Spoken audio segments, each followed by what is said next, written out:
Good morning and a happy new year to all of you. I'm Harish from SBF and I'm happy to be your host for today. Welcome to How to Cyber Secure Your Business and Data webinar, which is part of SBF's commitment as an advocate for CSA's SG Cyber Safe Partnership Program. This morning, we are pleased to have Minister of State, Mr. Tan Kiat, and key leaders from the cybersecurity business community with us. Before we begin with the program, we would like to share some house rules. No recording and sharing of the content outside of this webinar is allowed, unless the information is available publicly. Also, the chat function has been disabled. If you encounter audio-visual issues, please check your connection. If necessary, you may leave and re-enter the webinar. If you have any questions, please submit them via the Q&A panel function on Zoom.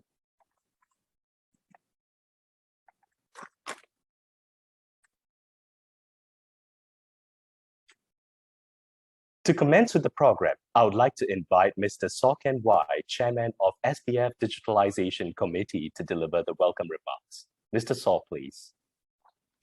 Thanks, Harish. First of all, I want to thank Minister Tan Kiat, Minister of State of Communications and Information and Ministry of National Development. I think it's great to see that he's made this a priority and put this one of the first to do for the start of the year. Distinguished guests and partners, ladies and gentlemen, good morning and a very happy new year to all of you. On behalf of the Singapore Business Federation's Digitalization Committee, it is my pleasure to welcome you to How to Cyber Secure Your Business and Data webinar. In addition to the Minister, we also have a great panel to help share their views on how to ensure to have a better, safer, and more secure digital environment. As we welcome the new year with optimism of business recovery, we must remain vigilant in a rapidly evolving security landscape. While digitalization has been one of the bright sparks during the pandemic, the dark side has also been equally busy with their digitalization effort. A report from Singapore's Cybersecurity Agency on the cybersecurity landscape highlighted a few threats. The report found that there was a 154% spike in reported ransomware cases compared to 2019. With many cases hailing from manufacturing, retail, and healthcare sectors. A 94% rise in number of malicious command and control servers hosted in Singapore. A 3x increase in daily average botnet drones with Singapore IP addresses were also detected. The increase was from 6,600 in 2020 from 2,300 in 2019, and over 47,000 Singapore phishing URLs detected. So it is not safe, and we need to do a better job of keeping ourselves safe. Just over the last few weeks, I think the recent newspaper reports over the close of the year highlighted the losses from cyber and social engineering attacks. Millions of dollars lost and millions more spent trying to close the gates after the horses have bolted. By the way, I also received an SMS from OCBC to unlock my account. Fortunately, I didn't follow up. There is a clear and present danger, and it's growing bigger with each day. No company is spared, big or small, you are vulnerable. And any company or organization that says they're not are in denial. You probably have a breach somewhere, but just haven't discovered it yet. Business leaders need to change the way of thinking about cybersecurity. It's not just an IT issue, it's a people issue, it's a process issue, it's a governance issue. To combat cybersecurity attacks effectively, businesses will need to tackle the problem holistically. It's a journey that never ends as bad guys become smarter, and we will continually need to react. To help Singapore enterprises better protect themselves in the digital domain and raise their cybersecurity posture, SBF will be working with CSA as their SG Cyber Safe Program partner on a few areas. First, on cybersecurity toolkits for enterprises.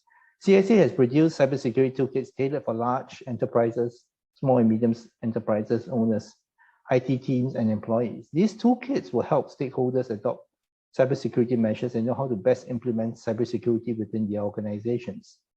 Employees can learn to adopt these tips to address common threats they face. SBF is also working with CSA to see if we can turn these toolkits in e-learning format.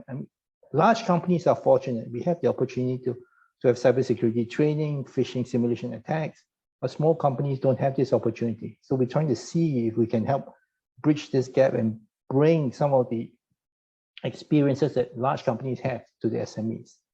As the second part of the program that we're working with CSA is a Cyber Safe Partnership Program. SBA will working with CSA community outreach programs like today's webinar, and this will be the first of a series targeting businesses on different cybersecurity teams. Over the next hour, you'll be hearing from industry leaders discussing how businesses can protect ourselves and build resilience against cyber threats. And we hope you can draw from the lessons learned. Apply relevant technologies and strategies in your respective enterprises and share them with your industry. In closing, I would like to express our appreciation to the Cybersecurity Agency, CSA, for partnering with us to co-organize this event. Our supporting organization, the Ministry of Communications and Information, Infocomm Media Authority of Singapore, and SGTech Cybersecurity Chapter. Once again, I would like to thank Minister for taking his time to spend with us. I think this is a very important topic, and I think we have a long way to go to make Singapore a safe place. Our appreciation also goes to the moderators and panelists who are generously sharing their expertise and insights.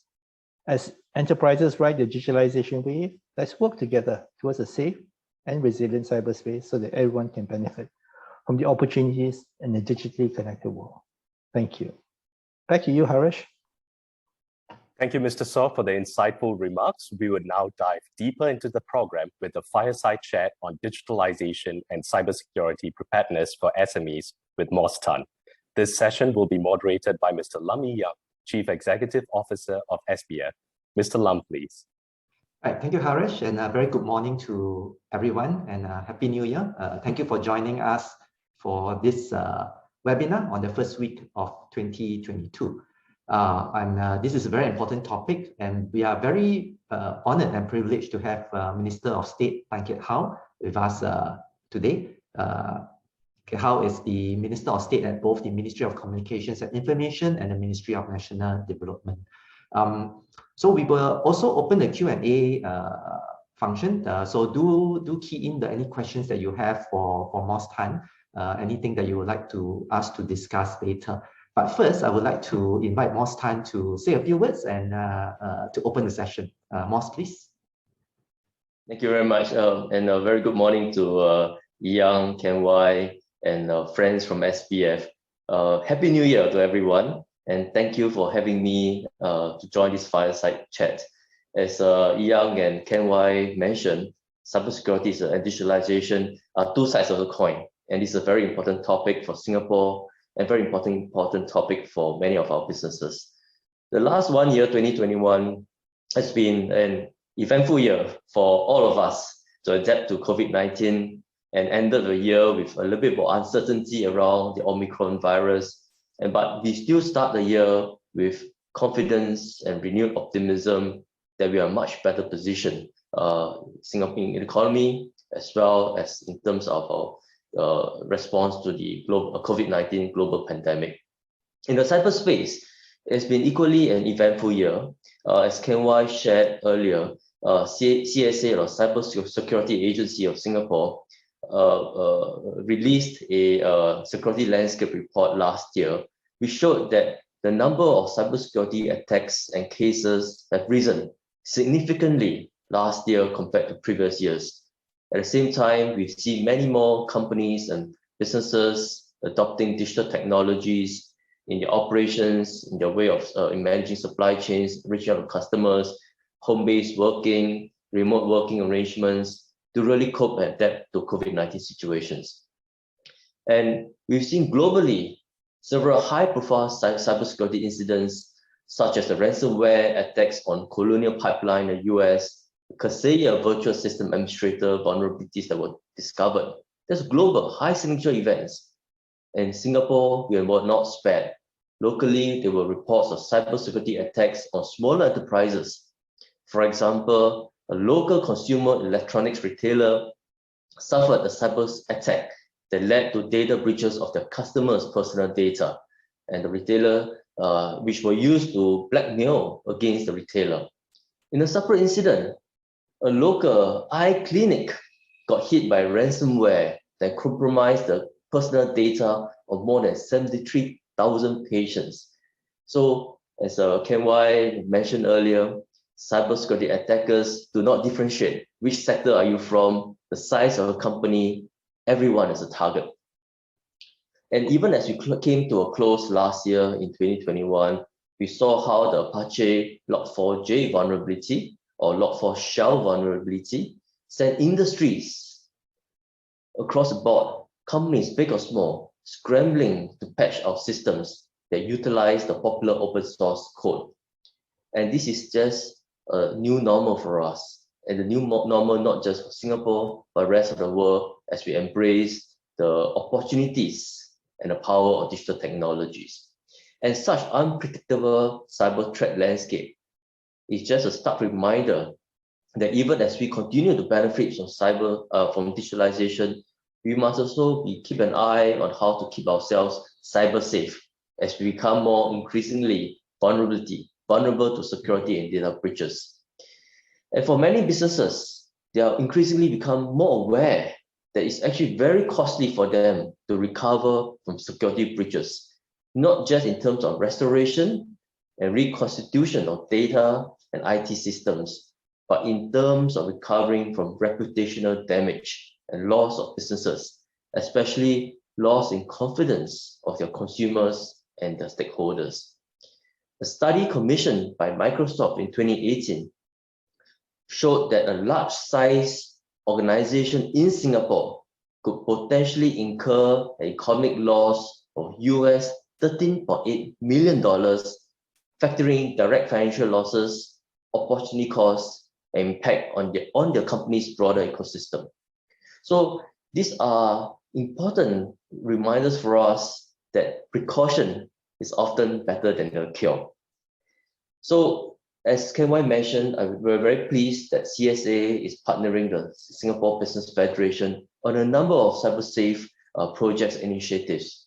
And this is an important step to keep our businesses, our economy, our industries cyber-safe, even as we embrace digitalization in a digital economy. As cyber weapons evolve and advance, cyber criminals will increasingly grow in sophistication in the coming years. It's therefore crucial for all of us, government, trade associations like SBF, and for all of you businesses to be well protected and well prepared to tackle cyber threats, and so that we can exploit the opportunities in a digital economy safely.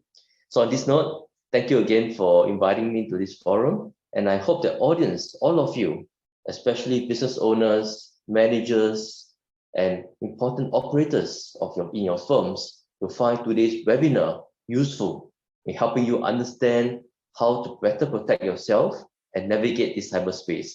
And please benefit from the insights and the sharing by our panel members later on. A very good panel, a lot of experience, and from very different perspectives. So thank you for having me again today. Thank you very much, MOS Tan. Just to all participants, just a reminder, do put in your comments and questions through the Q&A panel. You can just click the Q&A button at the bottom of the Zoom window and key in your questions, and we will pick from there to raise your questions to MOS Tan later. MOS, if I can start off with a question.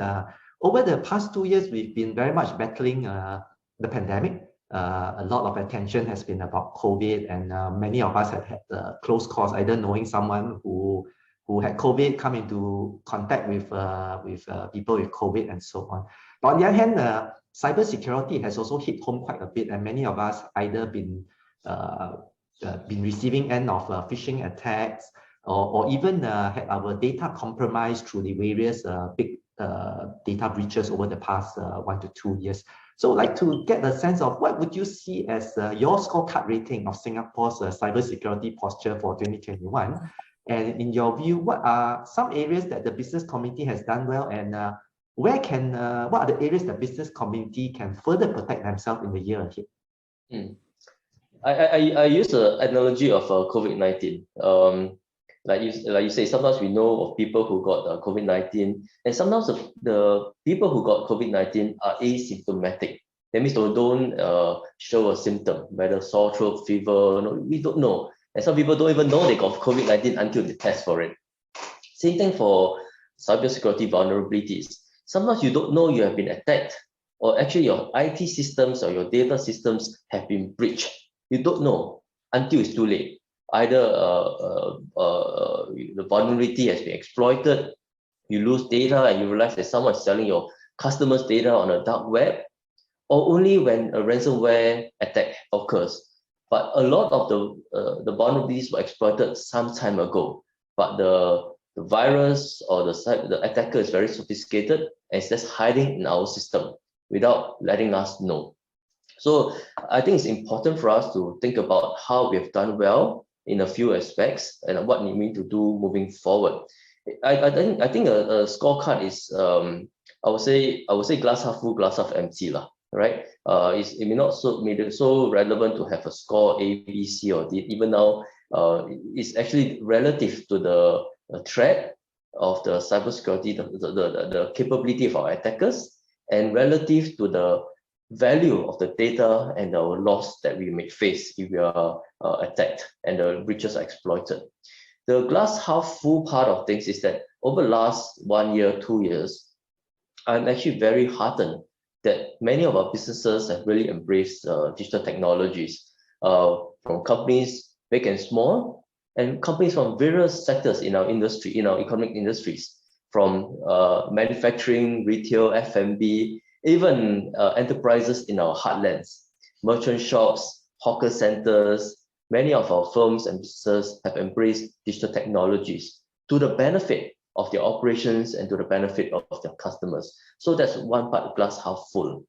The glass half empty part, which I worry about, is that in our haste to adopt technology over the last couple of years, because we just had to adapt to a changing COVID-19 situation, we have to make sure that our employees can work from home. We have to make sure that we can continue to serve our customers even we don't do face-to-face physical engagements with them. In our haste to adopt many of our technologies and new ways of doing things, it creates new vulnerabilities that our cyber attackers are exploiting, unfortunately. And many of the attacks are coming from overseas. Not so easy to detect, not so easy to prevent, and because in a cybersecurity, in a cyberspace, there are no borders, and which makes it very hard for us to enforce rules and laws and make sure that we have ways of reconstituting many of the systems. So glass half empty is that I think we need to just be more aware of some of the things that we need to pay attention to. And the good news is that I think the awareness among our businesses are very high in terms of understanding the need to cyber protect themselves. For example, according to the annual National Business Survey conducted last year by SBF, Singapore Business Federation, 30% of businesses surveyed cited cybersecurity risk as a challenge digital adoption, which is, to me, is a good thing. People are aware and they understand they need to do something. The question now is what to do and what steps to take. And I think Ken Y has mentioned that we have a very good collaboration between CSA and SPF. And this is a very good start for many of you or businesses to attend many of these webinars to understand what is the tools and the resources out there. And CSA has developed a set of toolkits tailored to different groups of users in our business community.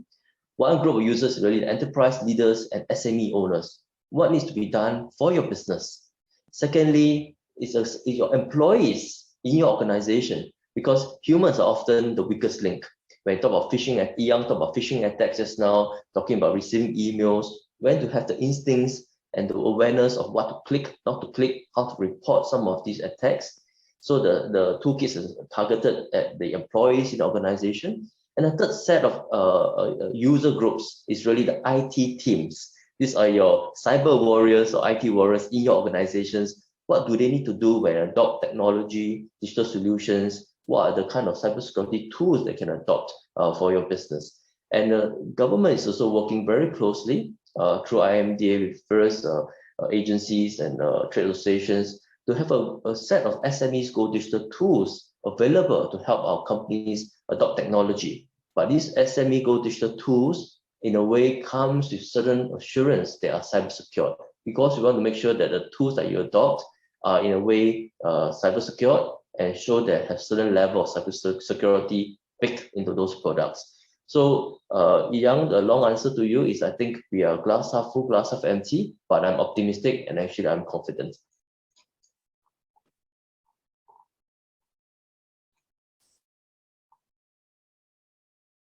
Sorry, I was on mute. MOS, thank you. And indeed, as we do hear from a lot of SMEs that as they adopt more digital solutions, they are worried about the added vulnerabilities and how can they get help in terms of being able to better cyber secure their systems and their data.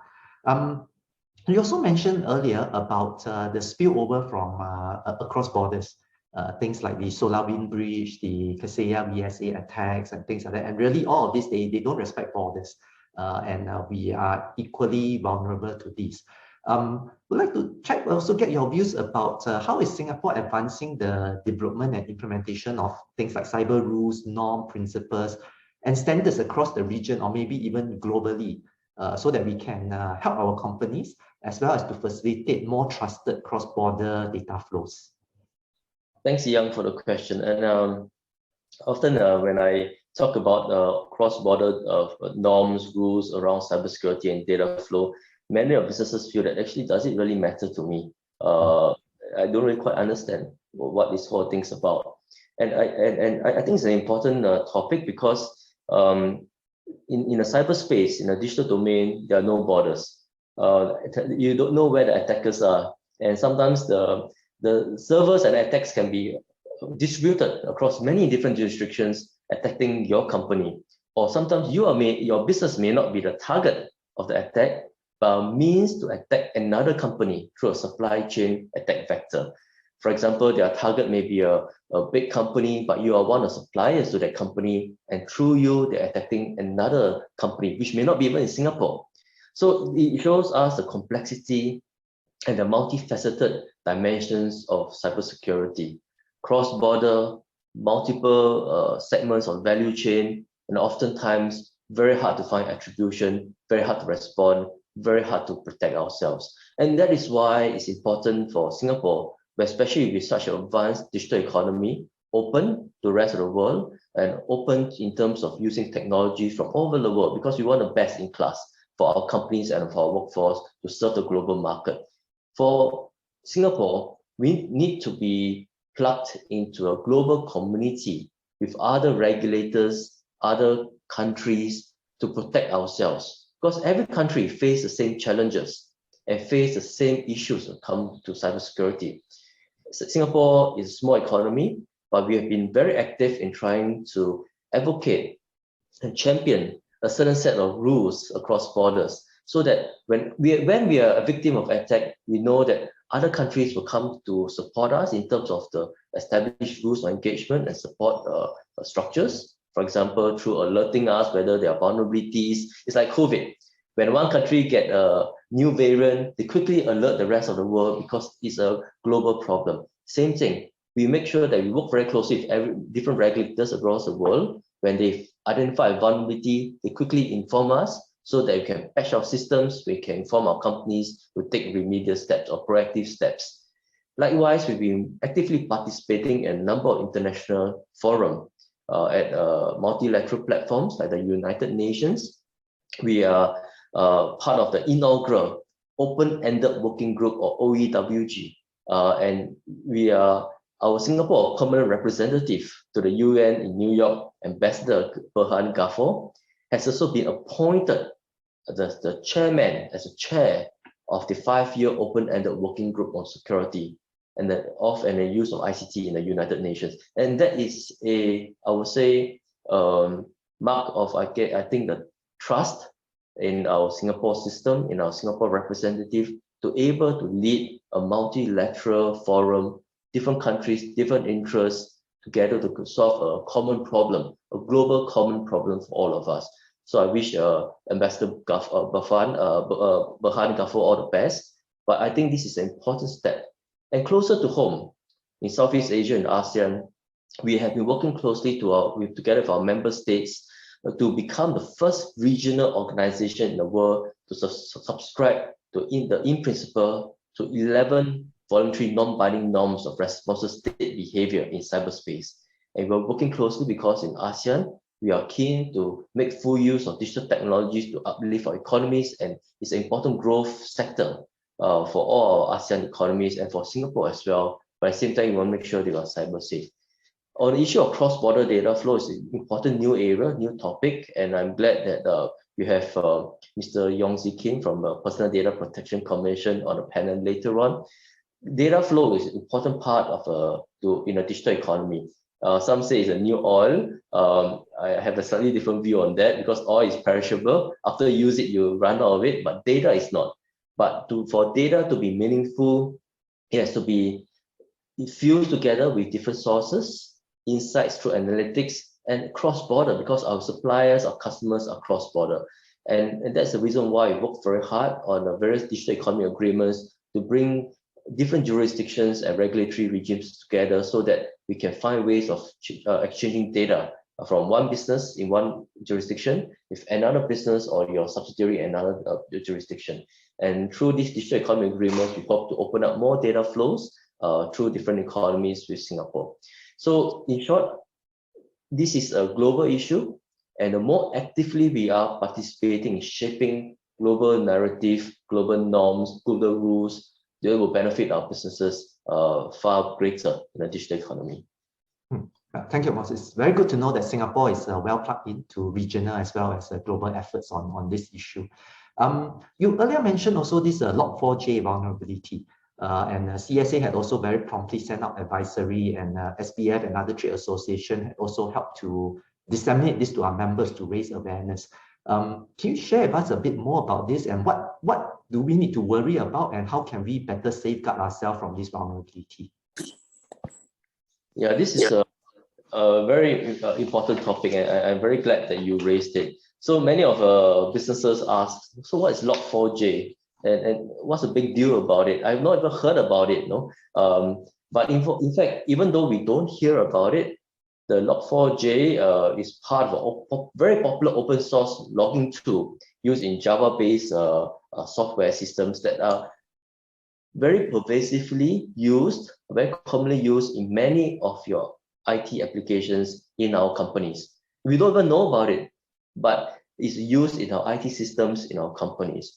Someone described it to me as like, it's almost like a screw, you know, a screw, metal screw that's used in construction. Where you sit in your building or sit in your office, you don't even think where the screw comes from. But that screw is actually very commonly used in many different buildings, furnitures, appliances, and these are vulnerabilities that we are not even aware that exist. And this is important, and I think this is that's why CSA, although it was a December holiday period, I think we quickly commissioned and we quickly brought together various critical information infrastructure owners and many of the business organizations to come together to look at it. The vulnerability, or is known as Log4Shell in short, it allows attackers to exploit the security loophole to seize control of your servers, and it's a very serious vulnerability. We are monitoring the situation very closely, and CSA has organized 2 emergency meetings with CII sector leads to issue directions and technical details so that we can take steps. We also have organized briefings to association and chambers to underscore the seriousness of this vulnerability. So I urge all companies, please work closely with your IT teams to take this vulnerability and some of the directions and advisory from CSA very seriously around this. Right, thank you. Mos, if I can go on to 2 questions that we have from our audience. The first is whether there are some businesses in certain sectors that are at greater risk from cyber attacks. And the second, a bit related, is also to say, to ask you to share your views on whether the government should consider having sector-specific security posture ratings for the private sector. For example, requiring cybersecurity posture audit and mandatory disclosure of cybersecurity ratings by organizations. So the first question, whether there are some businesses that are at greater risk, I would say that all businesses are vulnerable to cyber attacks.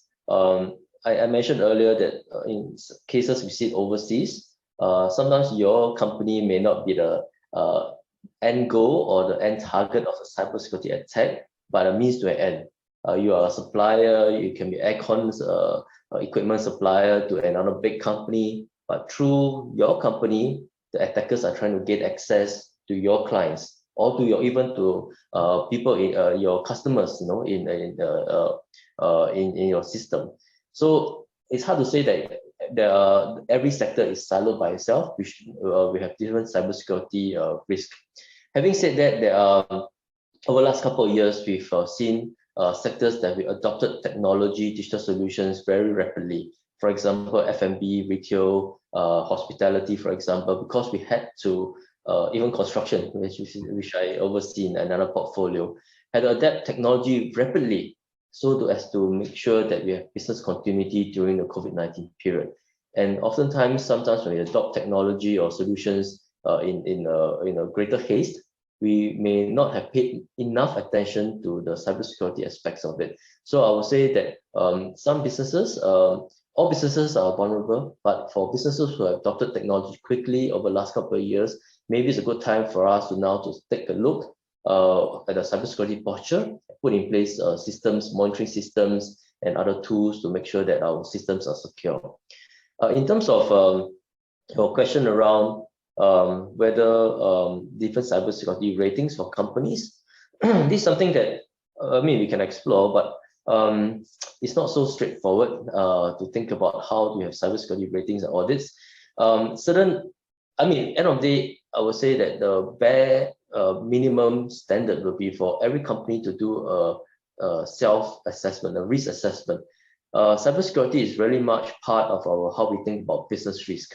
No different from how we think about financial risk, how we think about supply chain risk, how we think about reputational risk. Cybersecurity is very much part of our risk metrics. And I urge and I encourage all companies, big and small, to think about it in that terms and to have our own self-risk assessment of your customers, of your data that you hold, of your operations, aspects of it that are open and vulnerable to cyber attacks and cyber risk, and to have an assessment of where we stand in terms of readiness to deal with cyber attacks, and whether we have the means and the backups in place. So if a cyber attack do happen, touch wood, we are able to recover and reconstitute our data IT systems, and to do so quickly. And that is, I think, a bare minimum, something that we should really think about. And there are toolkits and resources available for companies to take a look at and to at least get started on that. So that's how I approach it. But in terms of having cybersecurity risk ratings for each different companies, something I quite prepared to think about it, but I would say that we are still at early days of how to approach it. We take it one step at a time. Thank you, MOS. I think it's indeed something that the industry also needs to think about, because having such requirements for audits, disclosure also does impact on businesses, and the businesses also need to have a certain level of readiness in order to do this. But it could well be potentially something that we want to consider for the future. Maybe a bit like how we require companies to go through financial audits, that maybe next time as part of the audit, the cybersecurity also needs to go to audit and be disclosed in the annual report. There's another question that came in, two questions actually. One is about as a sole proprietor or small business, how can they get started in raising cybersecurity defense? And related to that is whether or not cybersecurity insurance is common for small businesses, and whether this is something that we see further development in the future. I will maybe a few points. One is there are a number of resources that CSA has developed. Toolkits is on the CSA website. It will be a very good first stop for businesses who are thinking about this and of how to cyber secure themselves, to take a look at. Secondly, in terms of digitalization, as I mentioned, that cybersecurity and digitalizations are in a way two sides of a coin. As part of SMEs Go Digital program, which IMDA has worked very closely with CSA on, there are a number of pre-approved cybersecurity tools that are available to SMEs to adopt, and there are funding support as part of SMEs Go Digital program for companies. I think up to 70-80% of the adoption costs can be supported, and this is a very good first start to look at some of the cybersecurity tools that are already available for companies to adopt, especially for small and medium enterprises. About cyber, and I will say that although we talk about early days to have a mandatory cybersecurity or rating, but there are voluntary and trust marks that we have around personal data, which is important because one of the very important risks around cybersecurity is around data protection, especially for customer data, personal data, health-related data, financial-related data of your customers. And it's oftentimes many businesses have also adopted trust marks, which under PDPC has a set of trust marks to give their confidence to their customers that their systems and processes are in place to protect their data. So that is another venue that businesses can consider. On the issue of cybersecurity insurance, I think it's a very nascent market. It's still early days. I've spoken to a number of insurance companies who are thinking about it seriously. I think it's a market that in an area that's going to develop in the coming years because it's put risk and about how to manage the risk. But some of the challenges in the early development of cybersecurity insurance products is how to price the risk because it's not so easy to actually identify where the cybersecurity risks are and how much the company needs to do to protect themselves. So this is something that is an area that's worth watching. We're watching it very closely, but it's early days. That's why the products are actually quite pricey. And so there are many caveats within the insurance products as well. Certain scenarios in which the insurance company will pay out in terms of cybersecurity risk insurance. But it's something we are looking at very carefully, and I think this is a market that's developed globally, rapidly, and I think Singapore will look at it quite carefully as well. Right. Thank you very much, Mos. I'm afraid we're running out of time, and I think we need to also go on to the next panel. I think there are some other questions that that has been posted. I think that the panel can also help to address it later. So I'd just like to thank Mos Tan for taking time to join us this morning and sharing with us your very valuable insights on this very important topic of cybersecurity.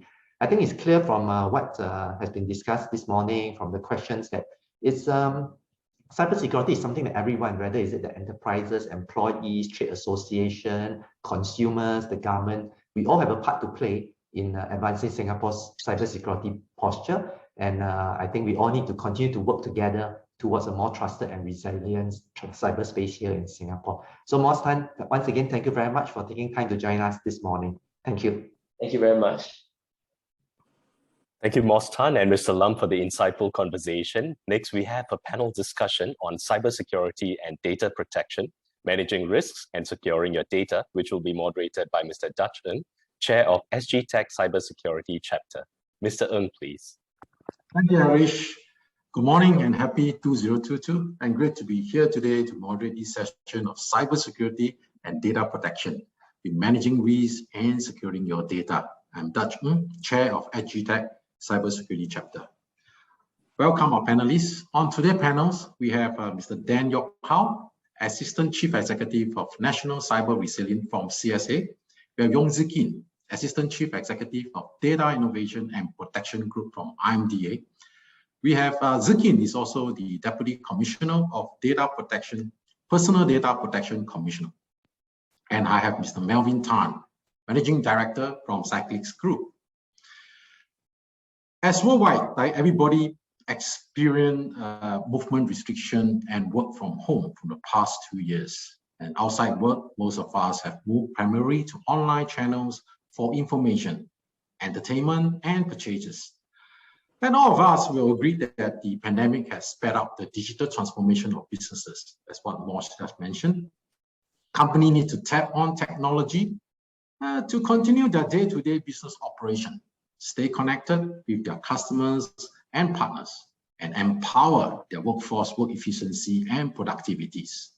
So digitalization also brings with cybersecurity concern. These stakes for protecting digital assets and critical infrastructure for cyber attacks that are getting higher. It is becoming more and more urgent to secure our digital asset and infrastructure. And yet, the goal is to increasing difficult to achieve because of growing complexity in the environment and rapidly evolving threats. So I would like to pose to our panelists today, right? I mean, in the last 2 years, right, our collective of digital dependency have increased. And I would like to invite Dan from CSA. Maybe what is your viewpoint or what is the outlook of cybersecurity trend and the emerging threats ahead for 2022? Dan, please. Yeah, hi. Thank you very much, Dutch. First of all, let me express my appreciation to SBF for inviting me and having me on this panel. And it's my pleasure to be here to talk about this subject. So, Dutch, yeah, so in response to your question, what is the outlook on trends and emerging threats? I think we can look back at the cybersecurity landscape in 2021 as a reference. We think the trend is going to continue. The increased adoption of digitalization is going to, I mean, the momentum will continue. And the increased adoption of digitalization will present more and more cyber risks. This in turn will present threat actors more opportunities to conduct their malicious activity. So as far as the cyber trend for 2021, the cyber threat landscape, which CSA published in 2021, there are 4 key trends which we think are important, are significant, that enterprises should continue to take note of. And I will just elaborate the 4 key ones. The first one is the supply chain risk. This was mentioned earlier by MOS Tan as well. This is a major concern, cyber supply chain risk, because it affects all of us and across all industries. In the modern world, we are all part of the interconnected and complex ecosystem. We rely on the supply chain for products and services. So the actors have found that attacking upstream service provider to gain unauthorized access to their customer downstream organizations is an avenue for them to conduct attack. And this has become a serious concern. We saw the significant incidents such as the SolarWinds incident mentioned earlier by MOS Tan. We think this trend of exploiting supply chain risk attacks will continue. Second is the expanded attack opportunities brought about by more remote operations due to the pandemic. The pandemic has resulted in more remote operations, and this has caused an expanded attack surface. Most of us are working from home, and there are also more e-commerce happening. A lot of business processes have also become remote operations. Some of the more technical and complex maintenance work have also been made remote. So such operations have expanded the surface area for possible attacks. So right now for the attacker, instead of attacking the enterprise systems, now they don't have to attack the employees who are working in office. They can now target employees who are working from home because presumably the home system is not as well protected as the enterprise. So in CSA, we saw an increase, for example, in the number of phishing attempts against employees in the last couple of months. At the enterprise level, due to the remote operations, a lot of remote systems are also set up. So we also saw an increase in attack on some of these systems that facilitated remote work. For example, the VPN servers or some of the firewalls that have been hastily put in place. So actors are very fast to capitalize on such opportunities. And there is a need to really for enterprises to spend some time to secure some of these systems that have been hastily put in place due to the pandemic. The third trend is the data breaches. Data breaches is not new, but we are seeing more and more massive data breaches affecting major corporate companies. And a lot of them are also now involving a huge amount of PII, which I think later on Zikin will talk about. The focus on massive data breaches will continue simply because with digitalization, a lot of important data have now been consolidated together by companies into one system. And today for actors, they don't even need to physically access the place to steal data. They can do it remotely. So it is a lucrative and a very attractive target for them. So this will be a continued threat that we will face. Fourth and finally is the ransomware threat, which is emerging and becoming one of the significant threats that we are concerned about. We saw a series of high-profile attacks across the world. For example, some of them, the Colonial Pipeline in the US. There are also attacks on the healthcare system in New Zealand and Ireland. Singapore enterprises have also not been spared. We have seen ransomware attacks against big, small, medium companies, on health companies, health clinics, and also on insurance companies. The attacks have shown that it is able not just to steal, to get monetary gains, but they also cause impact on critical and essential services, and that is a concern. The other concern we noted is that ransomware attacks are no longer simple one-man or one-party operation simplistic attack. There are specialized services available to attackers, things such as ransomware as a service.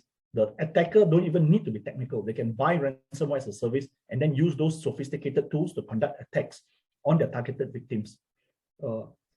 The trend on ransomware, we think, will continue and will continue to be a key concern for enterprises to watch out for. So at the CSA level, we are mindful of this trend.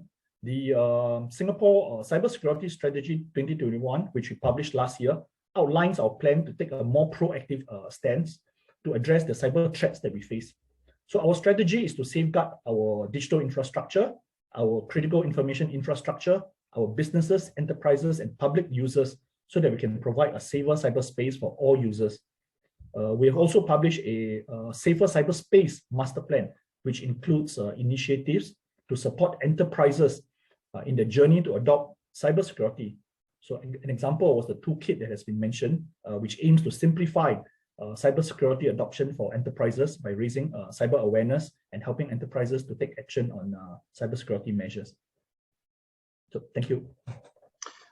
Thanks, Dan. I think it's very precise, right? Talking about the trend, the four trend you have, and how you overcome it with all the master plan and the initiative from CSA. As I just want to touch point about some data breaches, right? It's good that Zakin from IMDA is with us today, right? Maybe Zakin, can you briefly share with us a common type of data breaches, right? When you publish cases, I believe is on the rise, and how PDPC, right, aren't they able to safeguard against these common data breaches? Thanks. Thanks for the opportunity for me to come and also share a bit about the perspective that we have, right, as we investigate some of these cases. I think that one of the things that we can all look out for, right? I'll post a link in the chat later, right? We actually compiled the top 5 most common causes of data breaches that we have seen over the last few years, right? So, and you'll be surprised, you know, a lot of these are actually very, very simple things, like not having a good password policy, not updating your patches, right? You know, things that are actually, when you have an IT professional on your management team, right? Things that are quite basic fundamental practices, but these are the ones that tend to be overlooked, right? Sometimes because we are so busy, sometimes because we don't have the right persons looking at it, right? And these are the simple things, right? So to draw an analogy, is almost like, you know, you have a break-in because you forgot to lock your front door, or you forgot to put in, you have grills on your window, but you never padlock, right? So there are top 5, right? So I mentioned some examples, right? But one of the things that I want to focus on is really on one of the trends that reinforces what Dan has mentioned. One of the things that we saw that has arisen most recently is actually ransomware. We detected that almost about 2 years ago, as we saw the number of cases rising, and over the last 18 months, right? We've distinguished a few key things, and I want to spend a bit of time talking about that, right? And I recommend 1 or 2 things that we can all do, right, to make sure that we are better prepared, right? So ransomware can happen. The entry points we've seen, right, through email systems, through attachments, right, or even sometimes a lot more sophisticated entry points, right? But it can happen, right? And once they go in, sometimes it's not just personal data they're after. Sometimes it's your commercially sensitive commercially sensitive information that they are after, right? So there will be usually we distinct three things, right? One is some try to get a copy out, right? We call exfiltration. Some try to get a copy out, right? So that's something that we see, right? Second thing, of course, because it's ransomware, they definitely will want to encrypt, right? And then they try to get you to make some payments. Yeah. So what are the things that we've seen? There are good practices that can help prevent some of these things. Now, for the exfiltration leak, usually those are a bit more sophisticated, right? Some of the things that we do ask people to look out for is watch your doors and your windows, right? You need to make sure that you're monitoring so that there are some basic practices that you can put in place so that if large volumes are being sucked out of the network, you'll be alerted and you know how to respond very quickly. So that's one of those basic things. But the simpler things that a lot of SMEs can do, right, is number one, backup. Make sure you have backup and very regular backup, right? Because one of the first things that you can do when you have ransomware attack, right, is that after you've alerted CSA and all those who need to alert, and it's okay for you to take your remedial steps. You basically just need to restore your backup, right? And then you see whether you can carry on business as usual. And having a recent backup, regular recent backup that you're able to restore and then return to your business with minimal loss of data is one of those things that we look out for when we investigate ransomware cases as well, right? And there are examples where we take that into consideration, and sometimes the company is let off with a warning, or sometimes that is a huge mitigating factor, and then it will be reflected in the reduction of the financial penalty. So number one, backup, right? Then number two, right, is that it's a funny thing to hear me say this. The other thing is actually encryption, right? Yeah. It's funny for me to say that it's encrypt your data, then after you cannot ransomware this second layer of encryption. But basically, it helps when your data is exfiltrated. Because if you have encrypted your data, especially more sensitive personal data, right? Even though it is exfiltrated and taken out, right? It is not so easy for them to reverse, right? Decrypt and get the data out. So that is something that we can all do, right, to protect our customers and our employees. We are seeing that in many cloud-based systems, right, encryption is a function of turning on and paying a little bit more every month, right? If you run your own systems, encryption of storage is slowly being introduced with updates. So if you encrypt, right, you actually can introduce another layer of safeguards, right? In the event that data is actually exfiltrated, right? So that's something again we take into account, right? And when we investigate some of these cases, so if there's any one example I want to raise, right, is that the company there was a company, right? Very good example of what they did, right? They are victim. The company is Giordano. Okay, you can look for the decision which we publish on the website. I raised them because it's a positive example.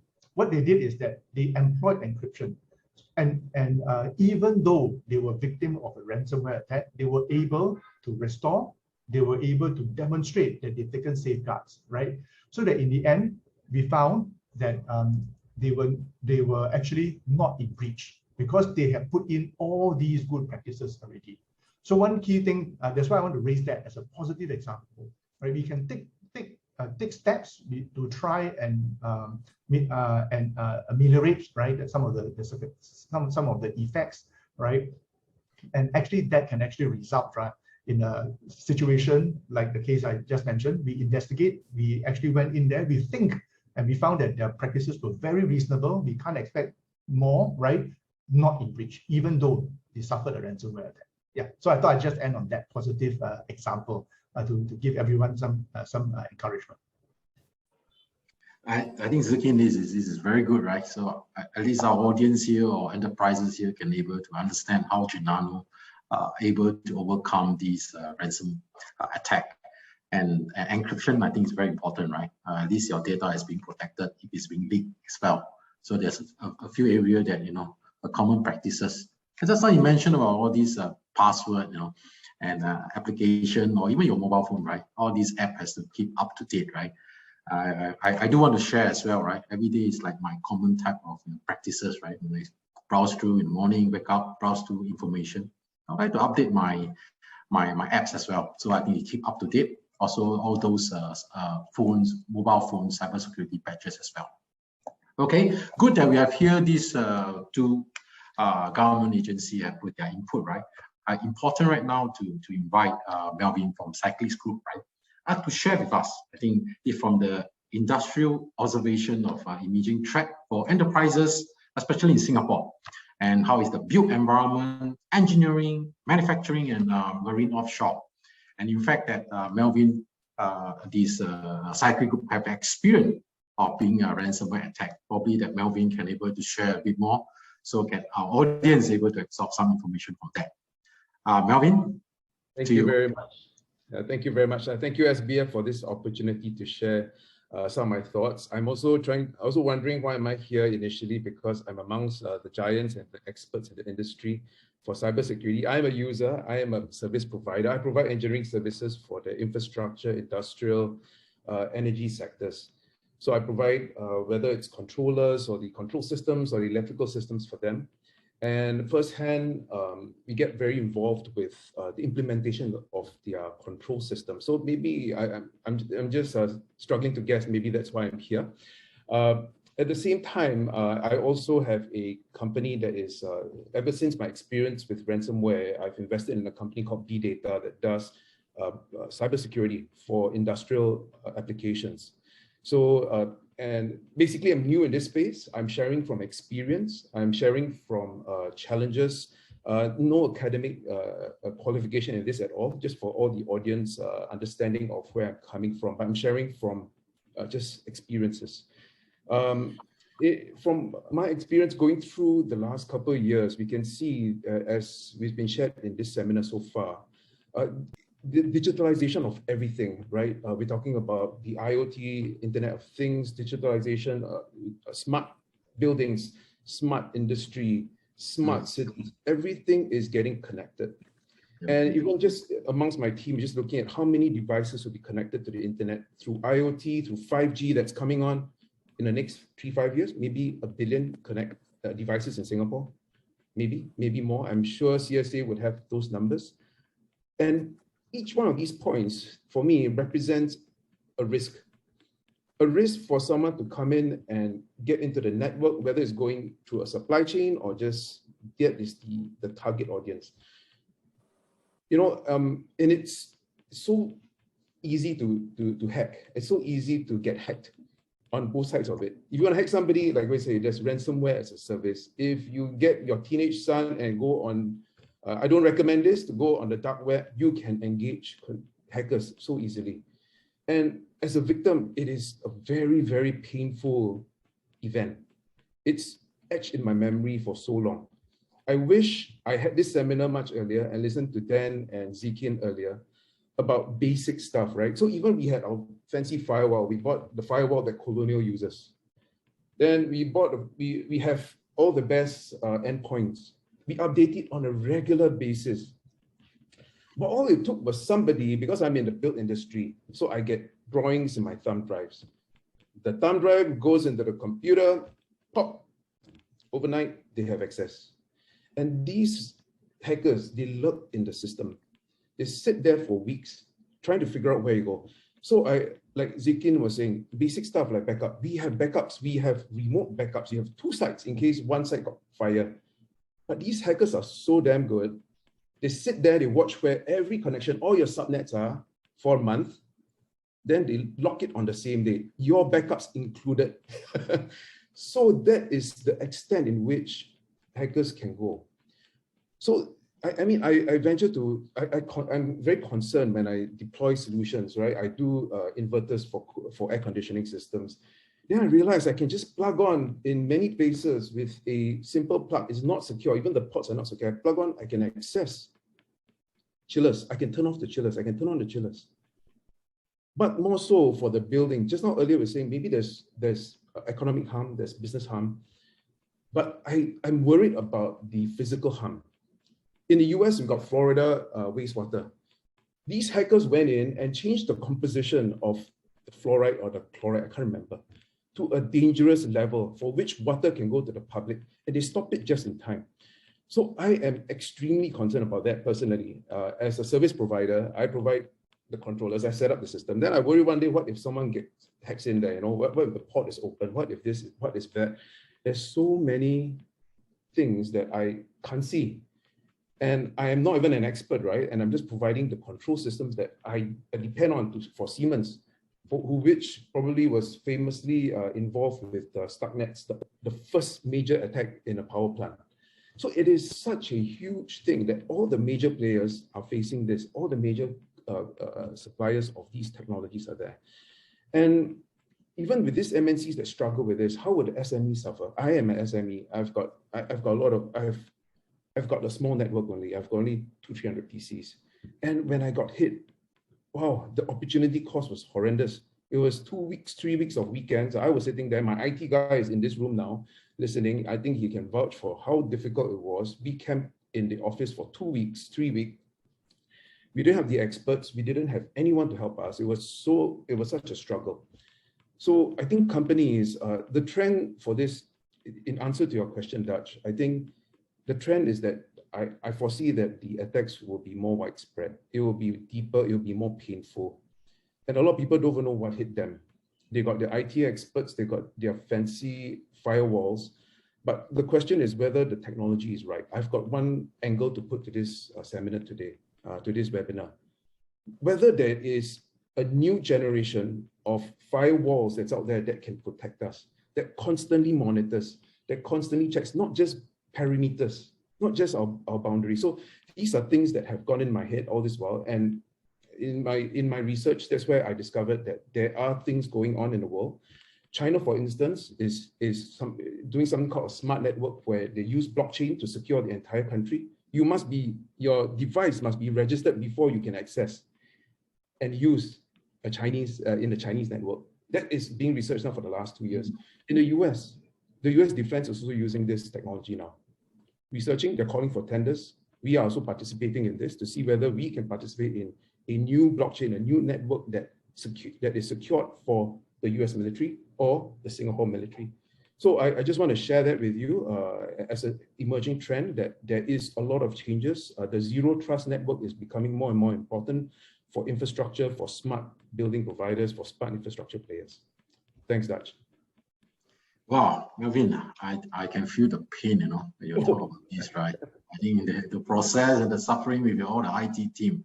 But you did by example, and with your role as a managing director, I can feel that you're very technical. And then I think because of that, cybersecurity is very important, right? This is what you plan with all these board members as well, to understand how you protect your organization with a better cybersecurity posture. And indeed, right, recently we see many cybersecurity attack cases, such as ransomware and supply chain attack, that most result in stolen sensitive data as well. So enterprise really need to step up on their cybersecurity measure to minimize the risk.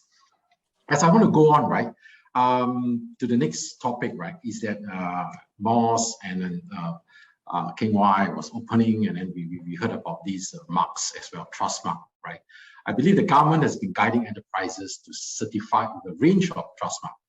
And how does data protection trust mark? And coming out soon is the SG CyberSafe trust mark and mark of cyber hygiene.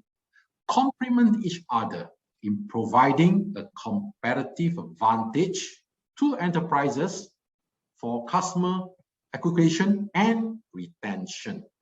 Probably I just post to Dan first. Dan? Yep, thanks very much for the question, Dutch. Okay, so first of all, I think with respect to the trust mark and the mark of cyber hygiene, there are a few perspectives you can look at it. First cut, when we interact with some of the business owners, they have been asking us, for example, we are aware that cybersecurity is an issue. We want to adopt some of the cybersecurity measures, but what should we adopt and what standards is considered good enough? So there has been frequent perennial questions that we get. So with that question in mind, it's also one of the reasons why we come up with this on this trust mark and mark for cyber hygiene, that for companies and businesses who want to adopt cybersecurity measures but are not sure what exactly to do, this provide a reference on what you should do to achieve various marks. We are mindful that it cannot be one size fit all. Like ISO standard, everybody must follow that. It's too expensive, and then it may not apply to everybody. That's why there are different calibrations. But indirect answer to your question on competitive advantage, I think there are two perspectives as well.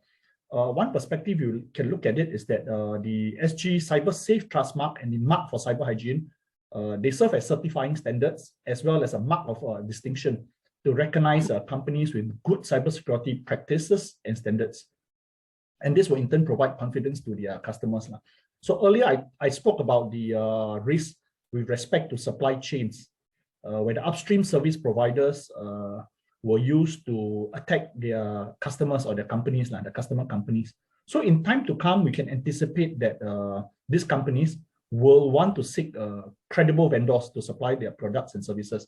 They not only want products, they want their products to be certified to be safe, okay, to be cybersecurity safe. And they will put this as part of their procurement contracts or any other way. And they will want them to show and demonstrate a minimum level of cybersecurity standards. So what is these standards? And I think this is what our cyber safe trust marks attempt to facilitate some of the vendors. You can use this as a trust mark to show your customer. That's the first thing. On the flip side, I think if you are a supplier of products and services, there will be other suppliers out there.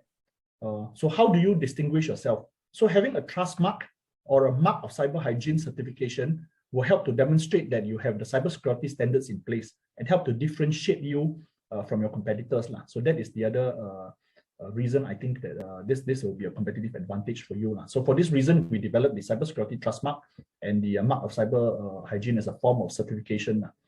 So the trust mark will typically cater to organizations that have stronger cybersecurity practices, much slightly bigger companies, while the mark for cyber hygiene would cater to the smaller enterprises that only require baseline cyber hygiene.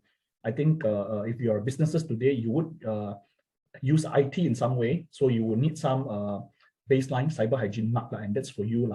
So we will share more information on the marks when they're launched in the first quarter of this year. Yeah. Thanks. Yep.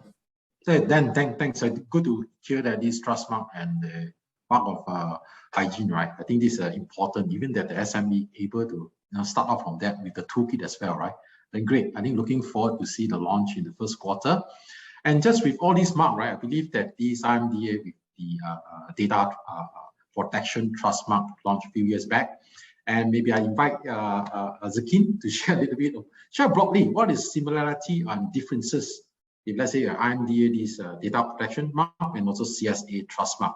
And how about some organizations do not collect personal data, which finds maybe CSA trust mark is sufficient, or some organizations do collect data, but maybe only involve personal data.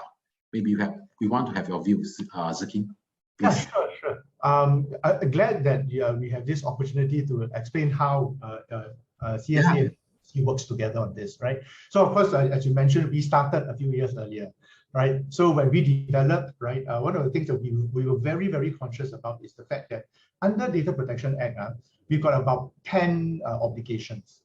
3 of them, right, are related to cybersecurity, but the majority, 7 of them, actually has more to do with how you use personal data, how you manage your customer relationship, and how you are responsible about personal data that you hold. So even when we developed it, by design, we said that as far as the cybersecurity, those requirements are concerned, we will map to industry standards, right? And back then, there were certain standards in Singapore, right? That the Singapore standards around cybersecurity that we could map to, right? Some ISO standards that we can map to, right? And so even as we are discussing with CSA as they are introducing this, we already have in mind very clearly right, that as any company starts, right, the moment you go digital, you are already exposed to cyber risks, right? Doesn't matter what you collect or don't collect. The moment you appear on the digital landscape, you are exposed to that risk. So to me, the starting point is please look at CSA, right? Right. All the cyber, whether it is the trust mark or the other one, right? Get started, right? Get started with that, right? Because once you go online, that's something that you need to look at, right? But as companies develop and mature, one of the things that we also want to encourage companies to do is remember that you are sitting on data. When SMEs goes digital, right? When they start digital, they have a point of sale system. You've got data around your sales that you can use. You start collecting contact information of your customers, right? You want to be able to analyze your sales information and find out how to map it to customer information so that you're able to profile your customer better and to be able to do more targeted marketing and package your products better. Then you are starting to use data. So what are the other measures that you're putting in place to make sure that internally your controls are there to make sure that the right persons are using the right data for the right purpose, to prevent employees from having hanky-panky, making sure that you are using personal data for the right reasons like research, making sure that before you do direct marketing, you are able to comply with some of the requirements. So when you grow as a company grows, right, then you are starting to use more personal data. Then the personal data protection trust mark becomes more relevant. But if you've taken the first step and gotten the cyber safe marks, right, when you take the next step to look at data protection trust mark, guess what? 1/3 of your requirements already satisfied, because we will recognize that. Right? Yeah, so that's how we want to operate together, right? To build this up, right? And to also map it to the growing maturity. One of the things that we talked about just now was that cross-border data flows. So when you start getting bigger and you start trying to pitch for work overseas, right? When you have our trust mark, it is very easy for you to get another one. Our trust mark actually has got 2 associated marks that is meant for cross-border transfers. Crimson Logic is one of our first supporters. They've got that because of the global reach of their work, right? So with this kind of a certification, it also helps you ensure that you can give your customers that assurance that when you are moving data overseas, when you're working with overseas customers, right? They can look at the map and have the assurance that you are recognized for your good practices, and you are also independently audited for your good practices. It helps you win work. It helps you convince your customer to make use of your services, right? The flip side is, of course, you are also then able to send data out and get data back in. So that's how I thought that we should look at how these things stack together and how it can map to the growth path, right, of a company as they start and as they grow and as they mature. One last thing I thought I should end off by saying is that we talked about cyber insurance earlier. I think MOS Tan talked about cyber insurance earlier. Yep. It is a very, very early market, right? I know CSA has been trying to get this thing going, but I would say that there are green shoots, right? That the products are available, right? And we managed to work with a few of them. Some of these insurance companies that offer cyber insurance to actually recognize the data protection trust mark as one of the things that they will look out for, and then as a result of which they will either have a discount of the premium, right, or they can actually enjoy faster processing for their application. So there are some of these benefits as well when you go for these marks. Yeah, I totally agree with you, Zaki. I believe that all these marks that are going to be used by or get certified by the businesses, right? I believe that this will be great for them, especially what I mentioned about this insurance that maybe they reduce their premium or whatever, that you can collaborate together with the insurance. And definitely the range of these trust mark available will guide the businesses to be cyber safe and develop or offer solution with cybersecurity protection in mind for their customer. So retention of customer, potential acquisition more customer with this mark available. So I think I want to go to this next topic first, right? I think it's very interesting, right? To hear about Melvin, right? He's a business owner, and I feel the pain just now you mentioned. Melvin, what were the key challenges you have faced in managing cyber risk and protecting your data? Well, the key challenges, yeah. Key challenges. I mean, I wish I was just insulated also from the outside world. I don't need thumb drives. I don't need to get email. That would be the ideal thing, right? You firewall yourself inside out, everything. But it's not going to be the case. We are in a very exposed environment. I think what Zekin and Dan had mentioned earlier about there's all these marks. These marks, I would look at it from a perspective of a first level audit, even just for my company. Even though I've secured it before, it doesn't mean I'm secure today because I did all the effort maybe 2 years ago, 3 years ago. And it's changing so quickly. I don't even know whether we are as secure as we were before. And whatever firewalls I was using before and I've changed over, whether they are just as good today, I'm not sure as well. So I would encourage companies to first do the audit for yourself. If you're not IT savvy, try to look for someone and don't wait till. My biggest mistake was not trying to know who are the vendors, who are the consultants before the thing hit me. When it hit me, I didn't know where to go.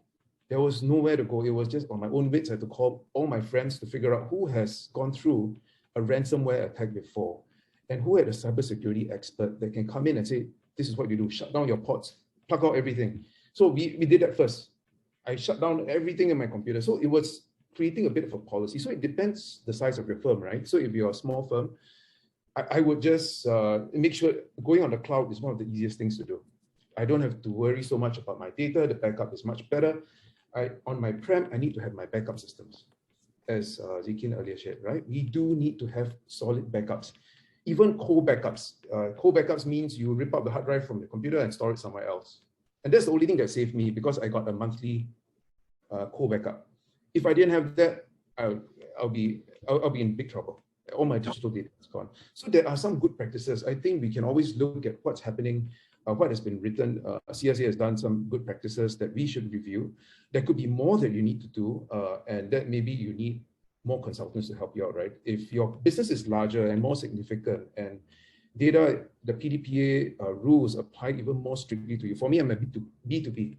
So the impact is a lot less. But if I had credit cards, I had personal details, I had health documents, I would be so worried about it. And I think I would definitely want to get someone that I can immediately call if I have an issue.